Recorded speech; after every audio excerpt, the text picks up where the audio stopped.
All right, good afternoon, everyone. Thanks for joining us. My name is Geoff Kwan. I'm the analyst here at RBC Capital Markets that covers Power Corporation of Canada. From the company, I'm very happy to have with us Geoff Orr, who's the president and CEO. I know that there are some familiar faces, some that may be kind of newer to the story. So, Geoff, I thought maybe to start off with is maybe just to give a little bit of a quick overview of Power Corp, where we are today, kind of state of the nation sort of thing. Okay, Geoff, thank you, and welcome everybody. Thanks to RBC for hosting us here today, Geoff, to you and your colleagues. Power Corp is known to some of you, but to others it'll be a new name, so I will spend a few minutes just setting the stage as to who we are. And in a very simple way, we are a company that is public on the Toronto Stock Exchange, controlled by an entrepreneurial family at the top, the Desmarais family. Paul Desmarais bought control of Power Corp in 1968, passed the reins in 1996 to his two sons, who are still the two controlling shareholders, and they each have children in the business who are active in managing some of the businesses that are at Power Corp. So we're into the third generation.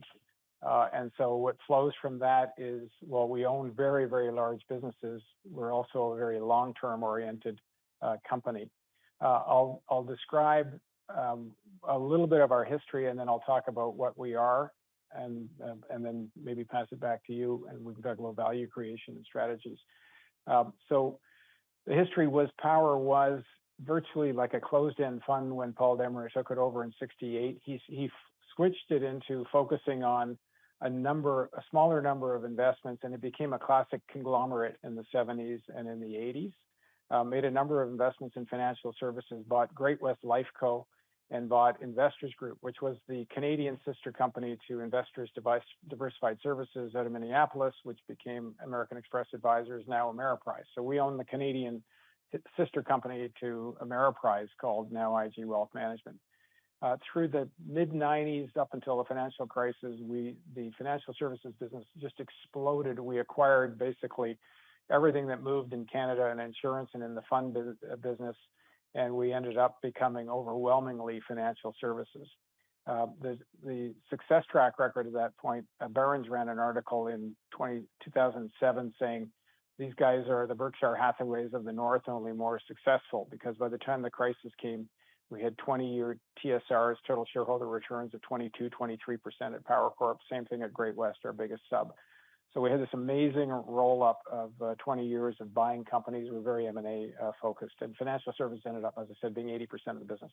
Financial crisis comes, and we're rock solid, because one of the things we do is risk management, risk management, risk management. We have a family with most of their net worth tied into financial services. Don't blow the place up. So the crisis comes. Great-West Life keeps its AA credit rating. We think the only major life company that didn't get publicly traded life company didn't get downgraded through the crisis.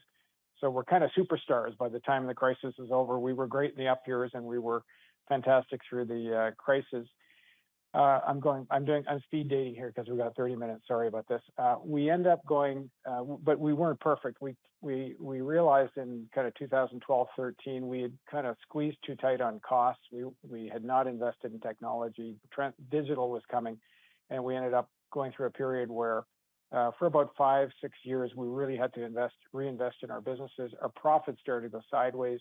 Our multiples started to come down. And by 2018, 19, people are starting to throw tomatoes at us saying, oh, you guys don't care about shareholder value. And, and so we're like, us? What are you talking about? Are you talking to us?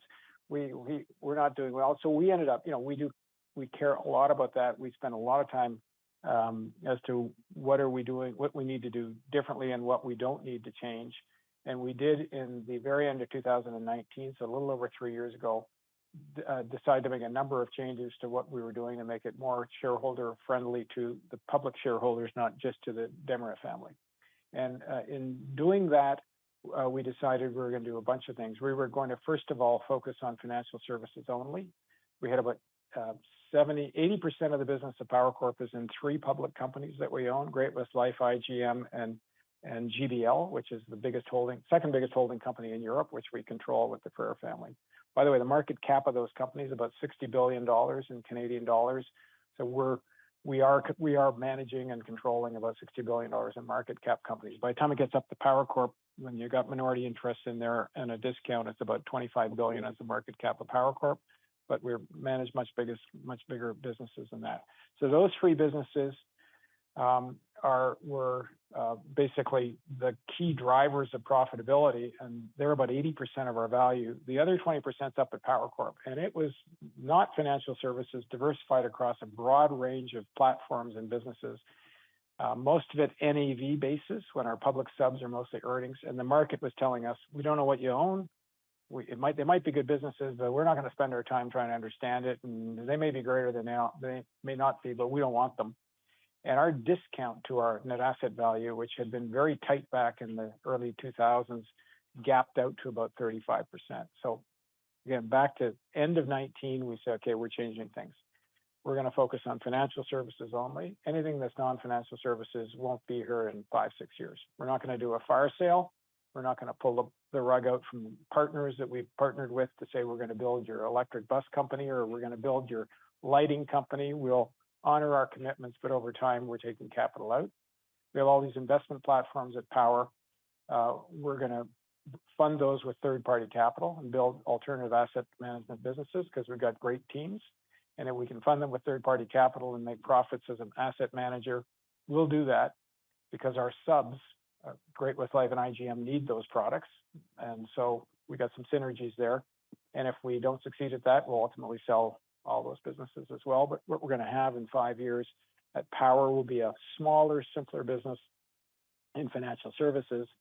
And then we're going to continue with the public companies to reorient those businesses towards growth. And I can talk a lot more about what we're doing because that still is the main action. So simplify financial services, not diversification. And then at the same time, simplify our structures.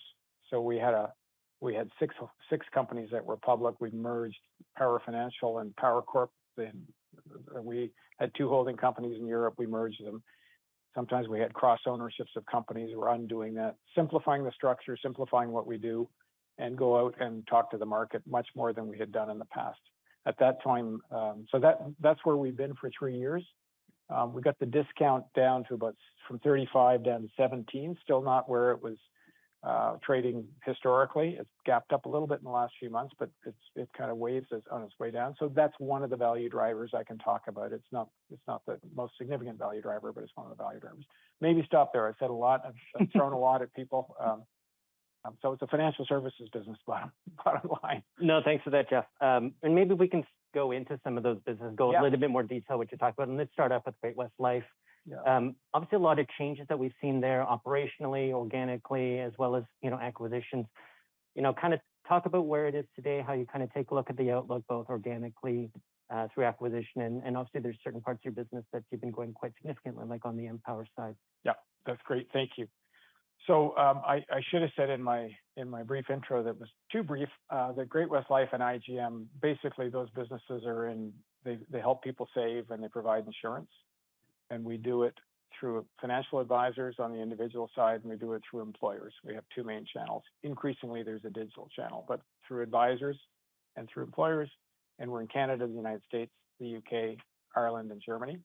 And we have through our partnership with CITIC, we have the 28% of the biggest asset manager in China. So that's basically where we're positioned. So insurance investments through 2 channels. The businesses at Great-West Lifeco have been really quite, I would say, streamlined in the last several years. But what we are doing is, I would say, shifting where the capital mix is into higher growth businesses. And this, I guess, gives an example of the long-term nature. The biggest thing going on at Great-West is what we are building at Empower.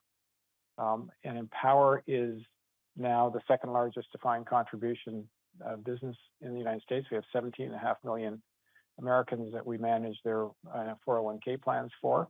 That's second to Fidelity, who would be somewhere around 22, 23. They don't break out their DV versus DC, so that's our guess. And you got Principal at 9, and you got Voya at 6, and then you're down from there. Okay, so we're by far the largest. We actually set out that strategy in 2005 and 2006 and said this business is going to consolidate. We're good at M&A. We're going to roll this up. The strategy there, and I do want to talk about, this is the most important thing we got going, as I said, at the group. Strategy there is we have believed for some time that the 50 record keepers that existed, who most of them got into business to sell product, either mutual fund companies trying to sell mutual funds or insurance companies trying to sell annuities. And therefore, they went out to an employer and said, we'll manage your plan. They gave away the record keeping, for the most part, really bad at it. And they sold products. All of a sudden, the product penetration is no longer there because of passive and because of heightened fiduciary duties. So they kind of can't get any further. And in a digital world, the cost of providing the service that people now expect, and you know, you go and do your plane reservation in the taxi, but you try and get your 401k balance, and you get a paper copy in 2 weeks. Was kind of where the industry was 2 weeks ago, 10 years ago. They can't afford to keep up on it, so they're getting out and becoming investment-only providers.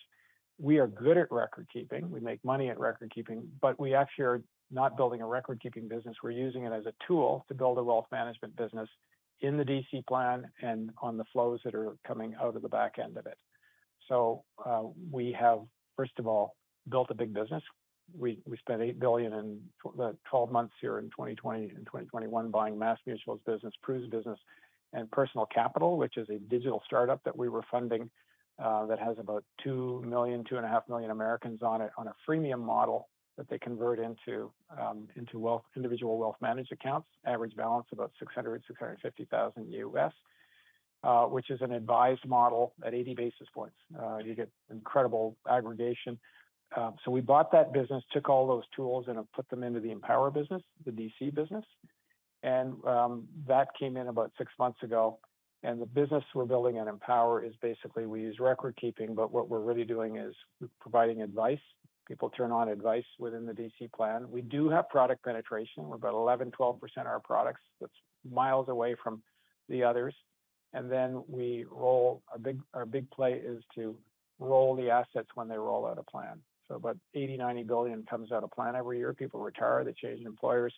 And we have built, using Personal Capital tools, a wealth management business.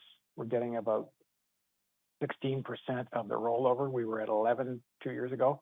Fidelity's over 50. The people running our businesses are all ex-Fidelity people. Bob Reynolds came in through Putnam that we acquired about 15 years ago, and he brought in, they're all Fidelity people running the business. So we're getting the rollover up and building a wealth management business, and we have already a very big DC business.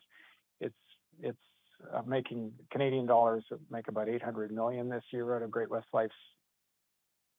They made 3.2 last year. I won't give a forecast because they haven't given an overall forecast, but this will be 35% of Great-West Life's earnings within a few years, and that's not assuming we don't make any other acquisitions, which we intend to make. So biggest thing going on at Great-West Life is a real much bigger focus on the U.S. market and building a wealth management business around our very, very large DC business. Maybe I can stop there for a second. Perfect. And maybe next we can talk about IGM Financial, which also there's been huge transformation over the past decade. Yeah. IG Wealth transforming and really moving into the high net worth space. Mackenzie having a significant turnaround from where it was a decade ago. Maybe talk about where we are today. I mean, the transformation seems kind of done from my perspective. Wanted to get your thought on that. Also, too, going forward, do we see more M&A coming out of them, and what we can maybe expect? Yeah, so if Great-West Life is the biggest piece, IGM is the second piece. The IGM is mostly a wealth manager, but also an asset manager as well. IG Wealth is Investors Group. That's the old sister company to Ameriprise that I was talking about. It's gone through 7-8 years of real transformation, and it's got its foot really on its front foot right now in terms of flows that are coming in. 2022 wasn't a great year to validate flows into wealth businesses. Obviously, the market has been a little shaky right now. A lot of products going into deposit products at the banks, but the business has got great momentum. The asset management side of that business, we consolidated all our Canadian asset management businesses into Mackenzie. It's about 240 billion of AUM right now. So it would be in the Canadian market, if you survey advisors behind Fidelity, would be the second most popular firm. CI is a big player up there, would have more assets than us and is a significant competitor. but so lots of momentum there.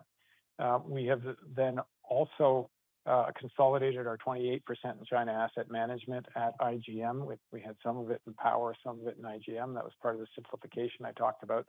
So we've got a business that's worth, we paid about, it's currently valued about $2.3 billion, but we actually, IGM owns more of the Chinese asset management business than any other investor in the world. That sounds like a pretty strong statement, right? But I haven't done the math in 2 years, so if I'm not right, but we went through and took all of the U.S. players, all the foreign players, what did they own in China, how much did they own, times their AUM, and our 28% of China asset management, we have more AUM in China than anybody else, and it's all sitting now in IGM. And they also bought Northleaf, an alternative manager with about 20 billion under management that they're plugging into their products. So IGM's portfolio is much higher growth than it was 5 years ago. We've shifted into higher growth businesses. You asked about acquisitions, looking to create a bigger presence in the high net worth, ultra high net worth business in Canada, and love if IGM could find a way into the wealth management business in the US. IGM did the initial, we had a whole fintech strategy we launched in 2015, and part of that, IGM went out and bought 22% of Personal Capital through three VC rounds, put about 145 US into it. The other 78% of the shareholders about 2 years ago said, time out, we're putting the thing for sale. We don't want you to creep into a position of control. And it got into an auction, and some of the big US institutions were looking at it for the tools that it had to import under their platform. IGM couldn't play at that game. They didn't have a US platform, didn't have those synergies. So they bowed out, but fortunately we had Empower, and Empower went in and bought Personal Capital, as I said earlier in my remarks, and pulled the plug out. But IGM was saying, we want to have a US presence in wealth management if we can. We spent a few years trying to do this. We made a profit, but we didn't end up with what we wanted. So IGM would like to get into the US market if the right opportunity comes. So high net worth in Canada, and if they could ever find a way into the US market, that would be something else that IGM would look to. Got it. You also have at Power this building up this third-party asset management platform. You got roughly, I think, 15-ish billion in AUM through your two platforms, Sagard and Power Sustainable, covering a bunch of different asset classes. When you take a look at where it is today and where you want to take it going forward, are there certain asset classes that you'd like to be in that you're not in right now? And would that be something you could do organically, or is that something you may have to acquire teams or acquire, firms that kind of specialize in those areas? Yeah, I think that we would be looking to build out in the spaces that are adjacent to what we have, which is energy infrastructure, fintech, private credit, private equity. It's a European private equity business and a Canadian private equity business. And then we got a Chinese license to run Chinese equities in 2005. So we've got about $1 billion of Power's money invested in, it was a part of a diversification strategy, invested in our China strategy away from CMAC that we're trying to bring third-party investors in. We would be looking to bring in, strategies that are adjacent to those sectors as much as we can to get the economies of scale. We are not profitable in these businesses yet. One of them is at break even, the other one's a few years away. Every time you add a new strategy that's in a new sector, you go through a J curve where you lose money for 2 or 3 years. So we would like as much as possible to build around energy. So right now we have a $1 billion energy equity infrastructure fund, windmills and solar, that we have about 400 million of the seed, and we've got outsiders for 600. So we're looking to add debt capability to complement our equity capability. That would be an example of a complementary adjacency. So that's what we're doing there, trying to get those businesses to profitability. I don't want to oversell what the alternative asset management businesses will mean to our future, because I don't know whether they're going to be something really big or they're going to turn out to be something okay. I am like that for an answer. What we had was a bunch of great teams with our capital in it, and we say we've got great track records. Can't we turn this into something where we could make some money at it and create some value?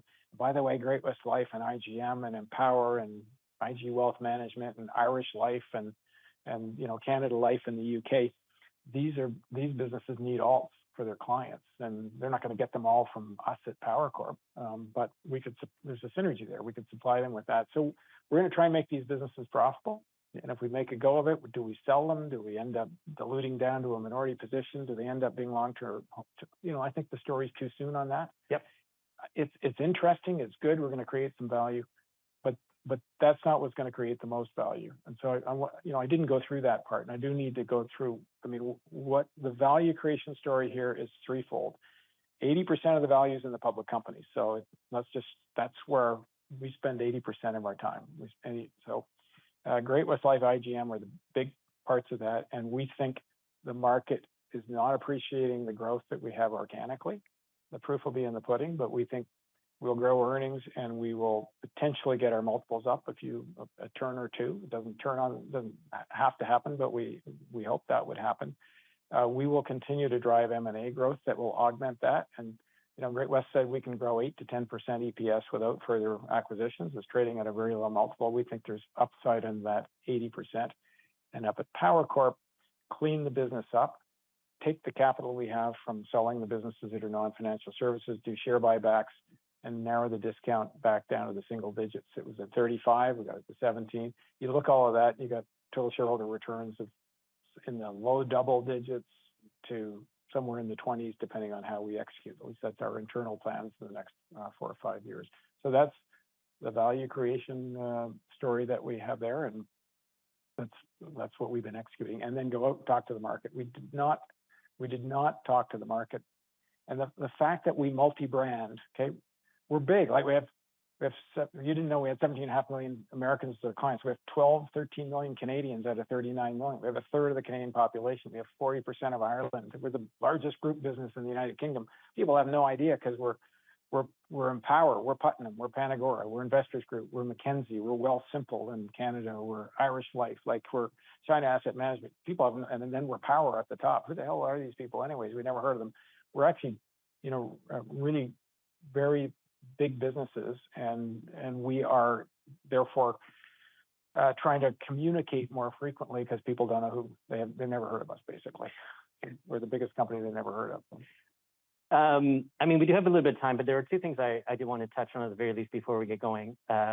Was the next one is within you were talking about in your alternatives platform is on the fintech side through Portage Ventures. Yeah. I'm wondering if you can talk a little bit about that in terms of what you're seeing in the fintech space that you think could be interesting for financial services industry over the coming years, and obviously what the tie-in is within the Power family and the ability to add value within the platforms.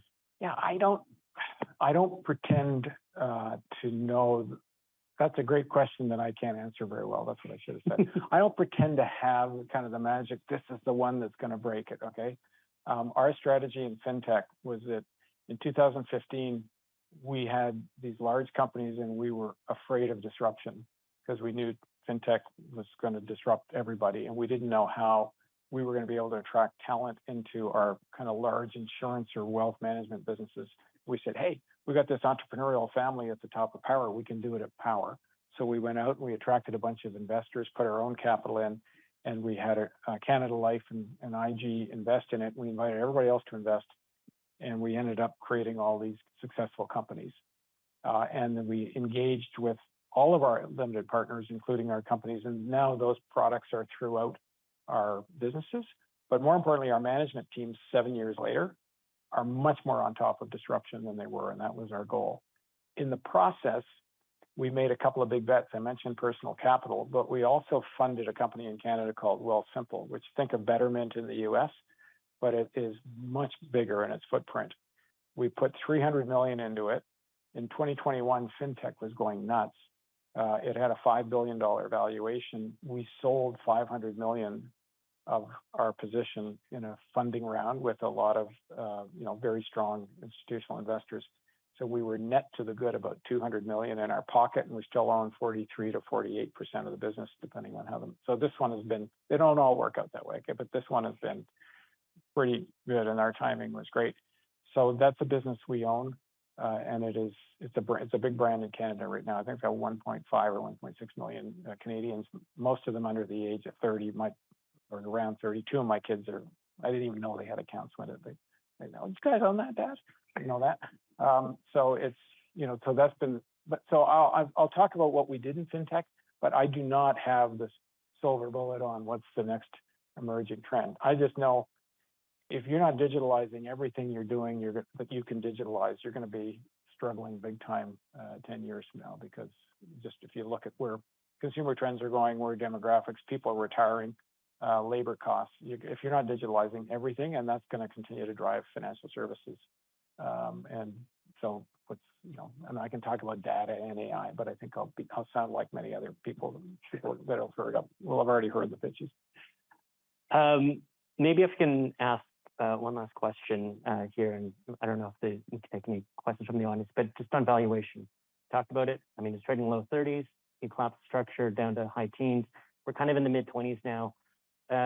Like, what do you think, kind of you need to do to maybe help nudge that discount lower over time? So one thing long term, and the other one is kind of more of a cyclical factor.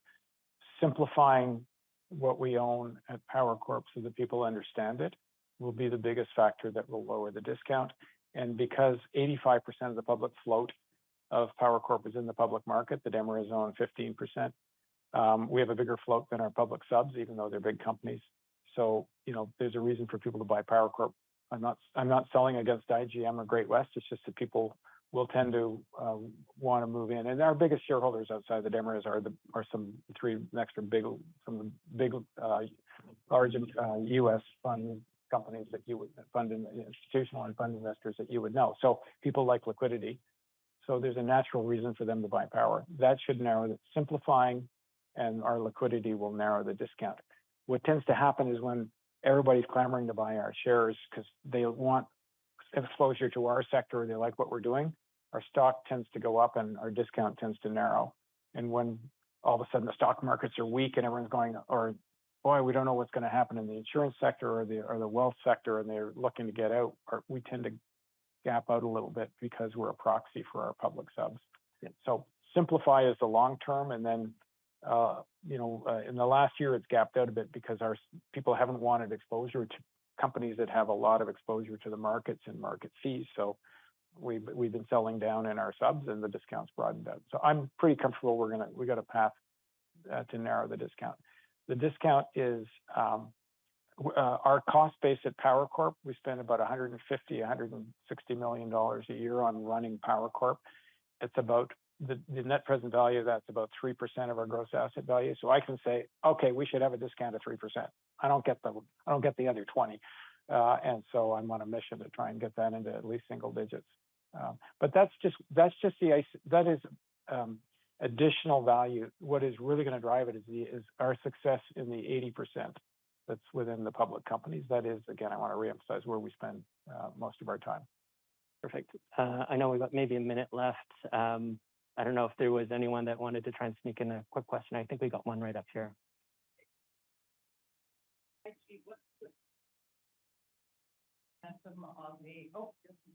Am I speaking? Okay. The second part of your IGM, they missed the passive investment thing. What's the momentum that you're talking about that they're doing well now? So I didn't say they missed the passive investment thing. So there are passive is a funny business, right? There's 3 big passive providers in the world, and that's an oligopoly that, yes, they've created a lot of disruption to active players, but it's not like there's an opportunity for active players to go after passive. The impetus for growth on IG Wealth is that we simply had gone too long with an old business model, and we realized that about 7 or 8 years ago. So we took our pricing down. We changed our training model. Lesser number of advisors, far fewer advisors, higher quality, dropped the prices, went from selling mutual funds to securities wraps into open platforms, unbundled commissions. We did everything we should have done maybe a few years earlier. And while we did that, IG was earning about, I'm looking at Greg, who's the CFO of Power, and also it was $700 million.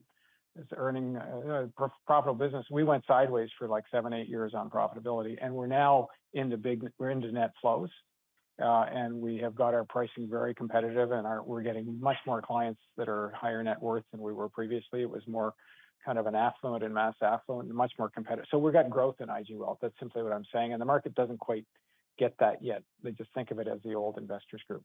The IGM story, which is the public company that owns IG Wealth, has also retooled Mackenzie, brought in CMAC, which we think China is going to be, notwithstanding what people are talking about China and the issues that are going on right now, we think is a good long-term growth play. bought Northleaf, which is growing quickly in alternatives. So the portfolio of IGM has got a lot more growth in it than it did, say, 3-4 years ago. We don't think the market is quite caught up to that, in part because they don't want to buy investment firms right now, because where's the market going? That's all. Unfortunately, we've run out of time. Okay. But Geoff, thank you so much for joining us Thank you, today, Geoff. and that's going to conclude the session. Okay, great. Thank you, Very everyone. much, everybody. Thank you.